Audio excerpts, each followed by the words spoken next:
Dito kami naglalakad minsan sa gabi pag free time namin. Ayun, yun yung gasa ko. Kitang-kita mo lang talaga yung ilaw mula dyan sa Nakalos.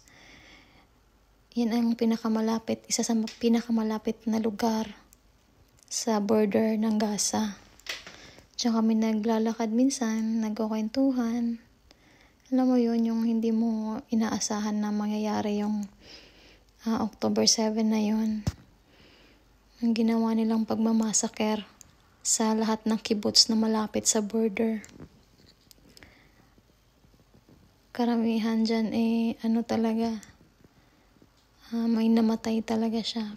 Katulad na lang ng kay Lolo, yung naranasan namin, yung naranasan ko, na pinagbabaril si Lolo mula sa labas. Si Lolo ay nakaupo lamang sa sala.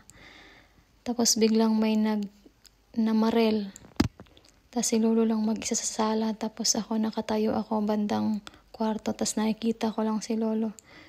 Yung alam mo yun, yung nakita ko yung paano nabaril si Lolo. Grabe yung time na yun.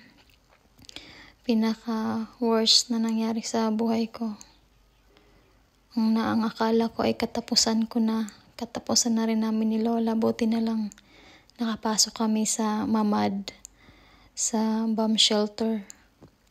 At buti na lang din hindi nila kami binuksan doon, kundi wala, katapusan din namin.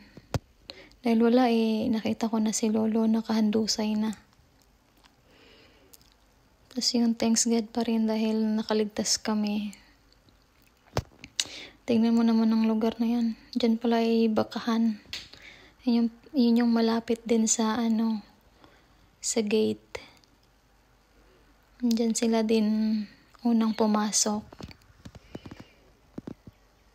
Ayan, tingnan mo naman, di mo akalain dahil napaka-peaceful ng lugar na yan. Napakatahimik.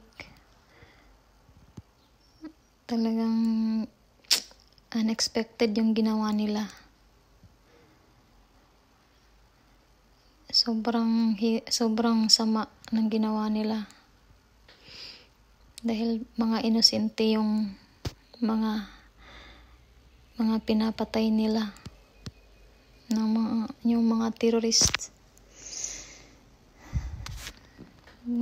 At least thanks God pa rin dahil buhay kaming lahat dyan, lahat ng mga Pinay dyan na nagtatrabaho.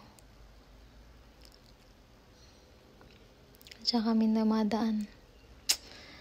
Yan lang, thanks God pa rin. Thank you. Just sharing my experience.